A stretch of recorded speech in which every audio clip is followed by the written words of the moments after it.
Aquarians let's see कि 27 दिसंबर 2023 के लिए divine message, goddess guidance, universal message क्या है। आज यूनिवर्स आपको क्या गाइड करना चाहते हैं। आज के दिन आपको किस बात को सुनने की ज़रूरत है, किस बात का ध्यान आपको आज के दिन रखना चाहिए। ये जो गाइडेंस है ये आपकी किसी पर्टिकुलर सिचुएशन के लिए रिगार्डिंग हो सकता है कि आज के दिन आपको क्या करना है, या फिर ये जो गाइडेंस है ये ओवरऑल आपकी लाइफ की कोई सिचुएशंस के रिगार्डिंग हो सकता है कि उस सिचुएशन को आपको किस तरह से हैंडल करना चाहिए। सो लेट्स सी एक्वेरियस के क्या मैसेजेस हमें यहाँ मिलते हैं आपके लिए। Please universe, please divine power, please spirit guides, please give me the accurate message which are in our higher good.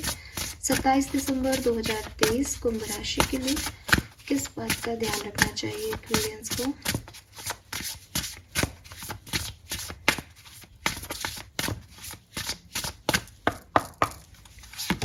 So we have escapist, come home to yourself. Number 32 significant हो सकता है यहाँ पे। Then we have lioness, number 13। 4 number significant हो सकता है आपके पास। And lastly we have number 18, tree, let go. Okay, और बॉटम में है यहाँ पे castle, number 30। It's time for healing not war. So Aquarius जहाँ से मैं देख रही हूँ, सबसे पहले तो मैं नंबर्स आपको रिपीट कर देती हूँ। 30 या 3 नंबर या मार्च का महीना, 32 या 5 नंबर या मई का महीना, 13 या 4 अप्रैल का महीना, 18 या 9 सितंबर का महीना आपके लिए सिग्निफिकेंट हो सकता है। 30, 32, 38, 33 ये आपकी एज ग्रुप हो सकता है। 31 भी 30s में आप लोग हों ज़्यादातर, ऐसा हो सकता है। 13, 18, 30 ये आपका डेट ऑफ बर्थ हो सकता है। सो यहाँ पे पहला कार्ड है एस्केपिस्ट का, जो कार्ड कहता है कि कभी कभी हम ऐसे सिचुएशन में होते हैं जहाँ से हम भागना शुरू कर देते हैं, जब हमें लगता है कि क्योंकि हमें वो एक्सेप्टेंस नहीं आती, क्योंकि हमें लगता है कि नहीं ये ऐसा नहीं हो सकता, मैं इस चीज़ को एक्सेप्ट नहीं करता, मैं इस चीज़ को एक्सेप्ट नहीं करती। फॉर एग्जांपल किसी ने कहा कि सामने वाला आपसे प्यार में नहीं है, आप एक तरफा प्यार में हो, तो आप उससे भागते हो, नहीं ऐसा तो हो ही नहीं सकता, फिर तुमने ये क्यों किया था, फिर तुमने ऐसा क्यों किया था, तुम भी प्यार में हो, मुझे पता है तुम प्यार में हो। तो हम क्या है, हमारी एक ही बात का रट लगाने लग जाते हैं, जबकि हमको पता चल गया है कि सामने वाला हमारे मुंह पे बोल रहा है, सामने वाले के एक्शंस अब वो नहीं है, कभी था कभी नहीं था, उससे कोई मतलब नहीं है। प्रेजेंट में जो भी एनर्जी हमें मिल रही है, जो हमें कही जा रही है सामने वाले से बात, कि मान लो प्यार भी था लेकिन अभी उसकी सिचुएशन ऐसी नहीं है कि वो आपको एक्सेप्ट करे, वो जा रहा है आगे, लेकिन आप उससे भाग रहे हो, आप उस सच से भाग रहे हो। या फिर आपसे कोई गलतियां हो गई हैं लाइफ में, आपको लगता है कि नहीं अगर मैं लोगों का सामना करूंगा तो लोग मुझे गलत कहेंगे, लोग मुझे बताएंगे कि मैंने क्या गलती की, तो आप उस चीज़ से हाइड करने लगते हो, आप उन लोगों से मिलना ही छोड़ देते हो, आप उस सिचुएशन में आने से पहले ही अपने आप को अलग कर लेते हो कि अब ये सिचुएशन आएगी, अब लोग मुझसे ये क्वेश्चन करेंगे, मेरे को नहीं देना इसका जवाब। ऐसी किसी भी सिचुएशन में अगर आप हो या आते हो 27 दिसंबर को, तो यूनिवर्स कह रहे हैं कि भागना कुछ समय का सॉल्यूशन हो सकता है, बट ज़िंदगी भर का सॉल्यूशन नहीं है। अगर आप सच्चाई से भाग रहे हो तो आज नहीं तो कल आपको उस सच्चाई को एक्सेप्ट करना पड़ेगा। जितना टाइम आप उस सच्चाई को एक्सेप्ट करने में लोगे, आप भाग रहे हो अभी ठीक है क्योंकि आपको अच्छा फील करना है, आपको लोड नहीं जाना है, तो आप अपनी जगह सही हो सकते हो। लेकिन जितना टाइम आप 1 साल भागोगे, 1.5 साल भागोगे, वहाँ से उस 1.5 साल बाद से आपकी कहानी फिर से स्टार्ट होगी। जितना जल्दी आप इस चीज़ को एक्सेप्ट कर लोगे, जितना जल्दी आप सामने आ जाओगे लोगों के, उतनी ही जल्दी आपकी नई कहानी या नए तरीके से आपकी कहानी शुरू हो सकती है। तो ये आपको डिसाइड करना है कि आपको कितना लंबा भागना है। भागने को आप ज़िंदगी भर नहीं भाग सकते, हाँ आप जितना लंबा चाहो उतना भाग सकते हो, जब तक चाहो भाग सकते हो, बट कर्म सच्चाइयाँ किसी का पीछा नहीं छोड़ती। तो यहाँ आपको कहा जा रहा है कि अगर ये भागना ऐसा है कि मेरा ब्रेकअप हुआ है, मुझे घूमने जाना है क्योंकि मुझसे ये बात सहन नहीं हो रही, आप घूम के आओ, बट घूम के आ जाओ 6 महीने, 1 महीना, 6 दिन, है ना, 6 वीक। उसके बाद आकर के आप अपने सच को एक्सेप्ट करो और काम करो अपना। अगर ये कोई ऐसा सच नहीं है, जैसे कि मैंने कहा कि भाई आपसे कोई गलती हो गई, आप उस चीज़ से भाग रहे हो कि मुझे आंसर करने पड़ेंगे, तो भी थोड़ी सी एनर्जी ले आओ, थोड़ा सा भाग लो, घुमाओ कहीं, लेकिन फिर आके उसको कि ठीक है भाई किसको क्या कहना है मुझे, हाँ मेरे से गलती हुई, एक्सेप्ट करो अपनी गलती। ये इसलिए ज़रूरी है एक्वेरियस, ताकि आप आगे बढ़ सको।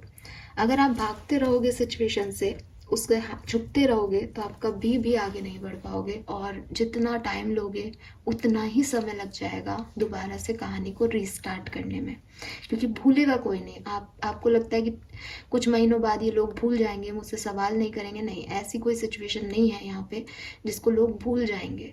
आप जैसे ही वो बात करोगे लोगों की यादें ताज़ा हो जाएंगी, और वो वापस से आपकी भी तो यादें ताज़ा हो जाती है ना, जब कोई पुराना वुंड आपका जो है खुरूज देता है, कहते हैं ना जले पे नमक छिड़ा दे, ये इसका पुराना ओल्ड वुंड था। तो जब आपके साथ ऐसा होता है तो लोग क्यों भूलेंगे, लोगों को भी सब याद है। लोग भी जब तक आप भाग गए तब तक अपना अपना काम करेंगे। तो वही चीज़ है कि उसका सामना करो बेसिकली। दूसरी चीज़ यहाँ पे लायननेस की कहानी है, जो कि कार्ड आपको साथ में जो है उसी के साथ एस्केपिस्ट के साथ ही कहानी कह रहा है कि ऐसा नहीं है कि लाइफ में लोग आपके लिए आए हैं, लोगों ने आपकी मेहनत की है, लोगों ने आपको जो आप बने हो वो बनाया है, ऐसा बिल्कुल भी नहीं है। लोग आपकी जर्नी में आपसे मिलते गए, उन्होंने आपका साथ दिया, सपोर्ट किया, बट आप जो कुछ भी हो आज अपनी लाइफ में वो आपसे ही हो। ठीक है, अगर आपकी लाइफ में कुछ बुरा हो गया है, कुछ मिसहैपनिंग हो गई है, आपकी कहानी किसी के साथ चल रही थी, लोगों को पता चल गया, बहुत जैसे कहते हैं ना एक डीफेम हो गया आपके साथ, आप टूट गए हो अंदर से, या लोग आपको बुरी नज़र से देख रहे हैं, आपके साथ कुछ ऐसा हो गया जो आप बता नहीं सकते, बहुत शेमफुल हो गया वो, किसी का डिवोर्स हो गया, बहुत शेमफुल एक्ट हो गया उसके साथ सोसाइटी के हिसाब से, लेकिन स्टिल आपको इस स्कार से अपनी कहानी शुरू करनी पड़ेगी। आपको छुपने की ज़रूरत नहीं है, आपको डरने की ज़रूरत नहीं है। जो कुछ भी हुआ वो डेस्टिनी में लिखा था, और लोग जो आपके ऊपर उंगली उठा रहे हैं वो किसी और पे भी उठाएंगे, आप पे भी उठाएंगे। उनको खुद का नहीं पता कि उनकी लाइफ में क्या चल रहा है। तो आपको उन लोगों से डरने की ज़रूरत नहीं है जिनकी खुद की लाइफ का उनको नहीं पता है। वो खुद ही परफेक्ट नहीं है, and no one is perfect. सबकी अगर आप कहानियाँ उठा के देखोगे तो कहीं ना कहीं कोई ना कोई गलतियाँ किसी ना किसी की मिल जाएगी। तो वही चीज़ है कि उन लोगों से क्या डरना, या उन लोगों के बारे में क्या सोचना जिनका खुद का ही कोई परफेक्शन का जो है पैनल सही नहीं है, वो खुद ही इम्परफेक्ट है। तो आपको इतना दिमाग लगाने की ज़रूरत नहीं है। आपको अपनी लाइफ स्कार से शुरू करनी है, एक स्क्रैच से शुरू करनी है।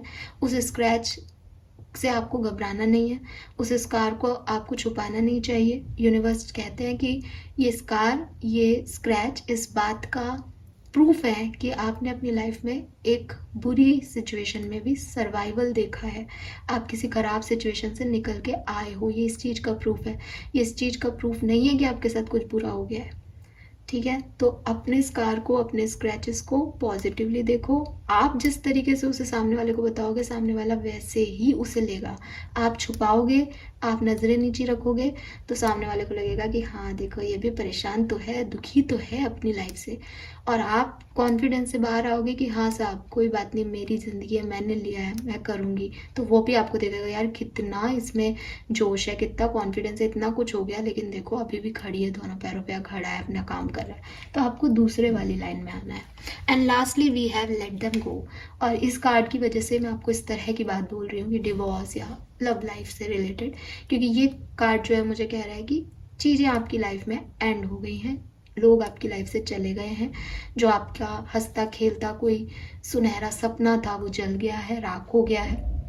लेट दम गो एक्वेरियस, उन्हें जाने दीजिए, आप उनकी परवाह मत कीजिए।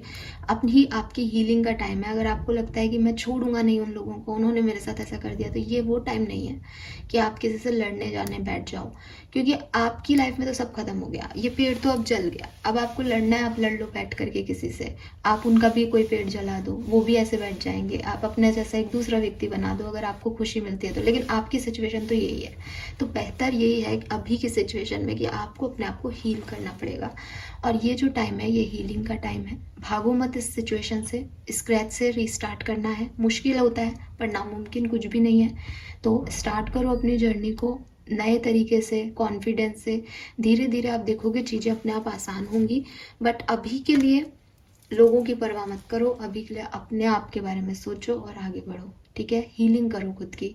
यहाँ कुछ ऐसा नहीं आ रहा कि सेल्फ लव करो, ये करो वो करो, इसलिए नहीं आ रहा क्योंकि शायद आज की सिचुएशन में जिन लोगों के मिले मैं गाइड कर रही हूँ वो लोग उस सिचुएशन में नहीं है कि उन्हें खुद को भी प्यार आ रहा है, अभी वो किसी सिचुएशन से निकल के आए हैं।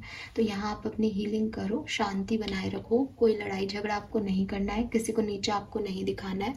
बस इतना सा ध्यान रखना है कि मैंने बहुत कुछ देख लिया अपनी लाइफ में, मेरे एक्सपीरियंस बहुत हार्ड है और मैं उनसे निकल के आया, मीन्स कि मैं मेरे में कुछ तो खास है, बस दैट्स इट। दुनिया को भी यही बताओ, खुद को भी यही बताओ। So this is all for you guys. Thank you so much reading को देखने के लिए। Like, bye bye.